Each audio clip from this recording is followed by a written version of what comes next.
The laughter started before I even reached the table. It wasn't the warm laughter of friends enjoying dinner. It was the kind that stopped the moment I looked up, followed by smirks hidden behind expensive wine glasses. Every eye in the restaurant seemed to drift toward me as if I were walking into a trap I couldn't yet see. Then I noticed the empty chair waiting for me, and the beautiful pregnant woman standing beside it, gently resting a hand on her round belly while everyone watched to see what I would do next. I had no idea that the cruel joke meant to humiliate me would become the night that changed every life in that room forever. Before we continue, if you believe kindness is stronger than cruelty and that everyone deserves a second chance, please like this video, leave a comment, share it with someone who needs hope, and subscribe to Kindness Legacy. Your support helps us bring more emotional stories that remind the world compassion still exists.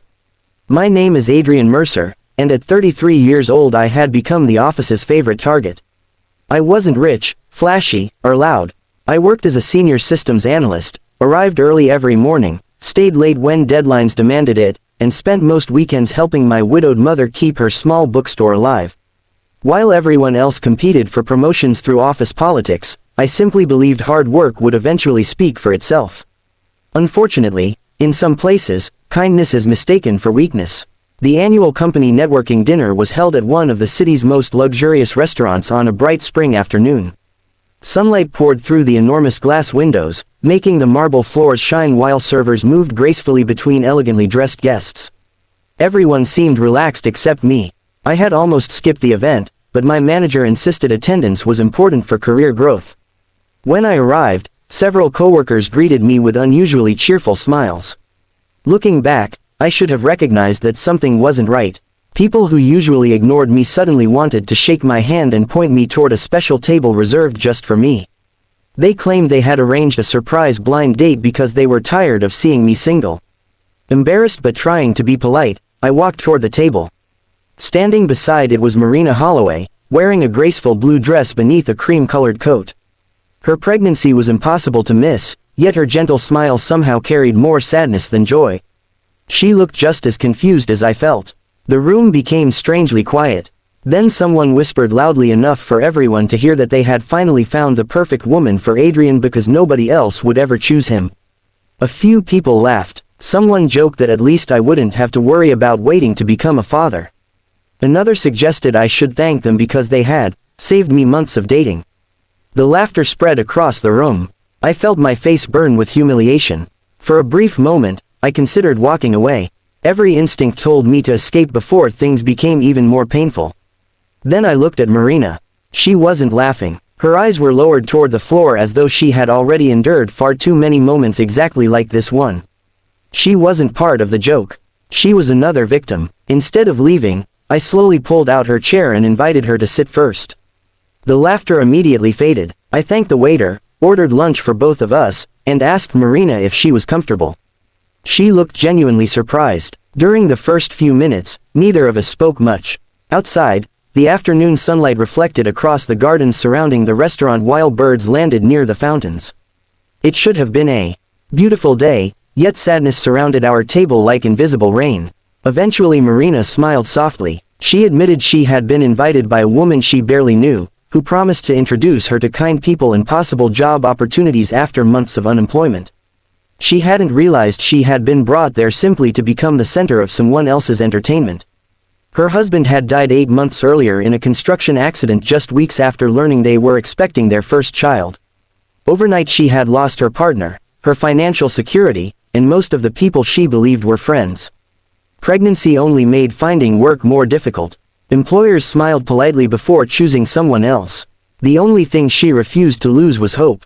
Listening to her story made my own embarrassment seem incredibly small. I shared my own life honestly. My father had passed away when I was 19. Since then I had balanced work with caring for my mother, who struggled to keep her beloved bookstore open against online competition. Dating had never been a priority because family always came first. For the first time that afternoon, Marina laughed naturally. She admitted it felt strange how two complete strangers could understand each other better in 30 minutes than some people managed after years. Around us, my coworkers slowly stopped pretending not to watch. They had expected arguments, awkwardness, or an angry exit. Instead, they saw two ordinary people treating each other with dignity. The atmosphere around the restaurant quietly shifted. As lunch continued, Marina excused herself briefly. When she stood, she suddenly lost her balance. Without thinking, I caught her before she could fall. The room froze. One of the restaurant managers immediately called for medical assistance while several guests rushed toward us. Marina assured everyone she simply felt dizzy because she had skipped breakfast to save money. That sentence hit me harder than anything else. A pregnant widow had skipped breakfast because she couldn't afford it. Meanwhile, people wearing $1,000 suits had used her pain as entertainment. I helped her back into her chair while the restaurant brought water and fresh food.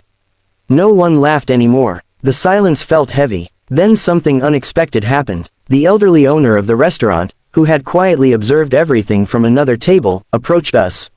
His name was Harold Whitmore, a respected businessman known throughout the city for supporting charities without seeking recognition. He looked directly at Marina before turning toward my coworkers. He calmly asked who had arranged the prank. No one answered. Finally, one employee admitted they thought it would be funny because Adrian was always too nice to defend himself. Harold's expression hardened. He explained that dignity was not entertainment and that humiliating vulnerable people revealed far more about the bullies than their victims. He apologized personally to Marina. Then he surprised everyone again. He offered Marina a well-paid administrative position beginning after her maternity leave, including full medical coverage. Tears immediately filled her eyes. She had spent months praying for a chance exactly like this. The restaurant erupted into genuine applause. But the biggest surprise hadn't happened yet. Harold turned toward me. He explained he had spent nearly an hour watching my behavior before introducing himself. He had witnessed dozens of successful businessmen inside the restaurant that afternoon, yet only one man had chosen compassion over pride when publicly embarrassed. He asked where I worked. When I answered, he nodded thoughtfully. Apparently his investment company had recently purchased a major share in my employer's corporation. Several executives at my company suddenly looked nervous. Harold requested a private conversation with our CEO, who had also attended the dinner. 15 minutes later, rumors spread across the restaurant. The employees responsible for organizing the cruel prank had been suspended pending investigation for workplace harassment. The CEO publicly apologized to both Marina and me before the entire gathering. People who had laughed earlier couldn't even meet our eyes. But revenge wasn't what mattered anymore. What mattered was that one simple act of kindness had broken the chain of cruelty. Lunch eventually ended beneath bright afternoon sunshine. Before leaving, Marina thanked me for treating her like a human being instead of a joke. I smiled and reminded her she never needed to thank someone for basic respect. Over the following months, something remarkable happened. Marina began working for Harold's company after welcoming a healthy baby girl named Hope. She became one of the most respected members of the administrative team because everyone admired her determination. Meanwhile, Harold unexpectedly invited me to join his organization as Director of Technology, explaining that technical skills could be taught, but character was priceless. The promotion transformed my life. For the first time, I could finally help my mother renovate her struggling bookstore instead of worrying every month about unpaid bills. Business slowly improved. Children once again filled the little shop during weekend reading events. Nearly a year after that unforgettable lunch, Marina invited my mother and me to Hope's first birthday celebration.